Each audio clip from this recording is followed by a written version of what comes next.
নমস্কার, আমি সম্প্রীতি। আমি আজ একটা ব্লগ শুরু করলাম। এটা আমার প্রথম হবে ব্লগ।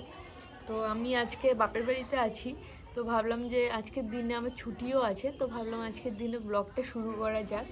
আমার কোনো নলেজ নেই ডেলি ব্লগের ব্যাপারে, দেখতে থাকুন আর ভালো লাগলে পাশে থাকবেন। ছাদের উপরে বসে থাকতে একটু খিদে পেয়ে গেছিলো, তো মাকে বললাম ছাদের উপরেই খাবারটা নিয়ে এসেছে। আমি দেখাচ্ছি আজকে কি কি রান্না হয়েছে।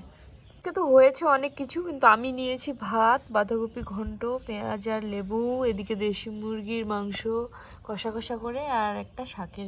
বিকেলে রেডি হয়ে গেছিলাম একটু বেরোনোর জন্য। মা আর আমি একটু বেরিয়েছিলাম, হেঁটে হেঁটেই আজকে গেছিলাম। শীতকালে হাঁটতে কিন্তু ভালোই লাগে। আর সজলের সিঙ্গারা কিনেছিলাম। দিনহাটায় কিন্তু সজলের সিঙ্গারা ফেমাস। আর দিনহাটায় কিন্তু বুটিকের এক্সিবিশন চলছিল, তাই এখান থেকে একটা কুর্তি আমি পছন্দ হয়েছিল, তাই নিয়েছিলাম।